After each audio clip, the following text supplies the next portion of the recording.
పంచతంత్ర కథలు. మందరుడు హిరణ్యకుణ్ణి, అసలు ఈ అడవికి ఎలా వచ్చావు, నువ్వు ఇక్కడ ఉండవలసిన వాడివి కాదు కదా అని అడిగిన ప్రశ్నకి హిరణ్యకుడు తన పూర్వ కథ చెప్తున్నారు.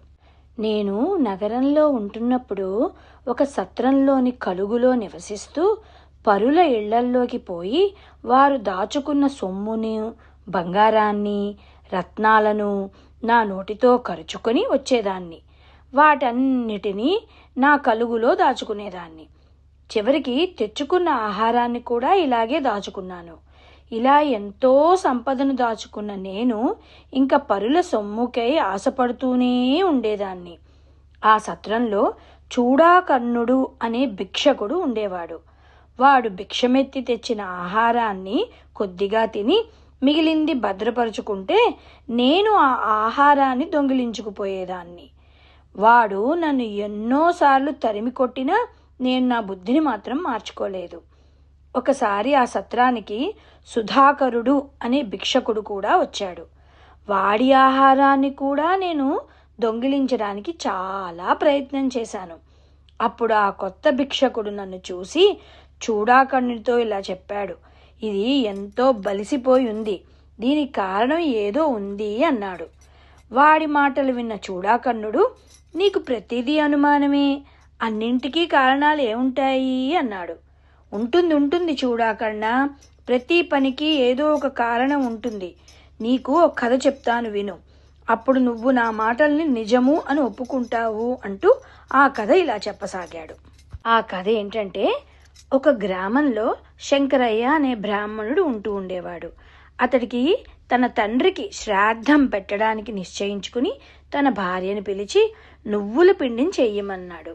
ఆ ఇల్లాలు ఇంట్లో ఉన్న నువ్వుల్ని బాగా కడిగి శుభ్రం చేసి వాటిని బయట ఆరవేసి మరో పనిలో పడింది. ఇంతలో ఒక కోడి వచ్చి ఆ నువ్వుల్ని తినేస్తోంది. దీన్ని చూసిన శంకరయ్య, ఒసేవ్, నువ్వుల్ని కోడి ముట్టుకుందే కనుక ఇవి శ్రాద్ధ కార్యక్రమానికి పనికిరావు గాని పక్కింటి వారికి వీటిని అంటగట్టేసి వేరే నువ్వులు పట్టుకురా అని చెప్పాడు రహస్యంగా. ఆ ఇల్లాలు భర్త చెప్పినట్టుగానే పక్కింటికెళ్ళి, అమ్మా, నేను ఈ నువ్వుల్ని పొట్టు ఒలిచి శుభ్రపరిచాను, అయితే వీటితో ఇప్పుడు నాకు ఇంక పని లేదు, ఇవి మీరు తీసుకుని దానికి సరిపడా ఉన్న నువ్వులు ఇవ్వండి, మామూలు నువ్వులు ఇవ్వండి అని అడిగింది. ఈ మాటల్ని పొరిగింటావిడ భర్త కూడా విన్నాడు. అతడు తన భార్యని లోపలికి పిలిచి, ఒసేవ్ పిచ్చిమొద్దు, ఎవరైనా కష్టపడి బాగు చేసుకున్న నువ్వుల్ని ఇస్తారంటే ఇందులో ఏదో రహస్యం దాగుంది, మాకు ఆ నువ్వులు అవసరం లేదని చెప్పి ఆవిడ్ని పంపించేశాయి అని చెప్పాడు. ఆమె అలాగే చేసింది. రెండో భిక్షకుడు ఆ కథ చెప్పి, ప్రతి పనికి ఏదో ఒక అర్థం ఉంటుంది, మనం ఈ ఎలుకని అనుసరిద్దాము అని నాతో పాటు అనుసరించి నా కన్నాన్ని చూసి దానిని గుణపంతో తవ్వితే అక్కడ వారికి నేను ఎంతో కాలంగా దాచుకున్న నా సంపద అంతా వాళ్ళ కంటపడింది.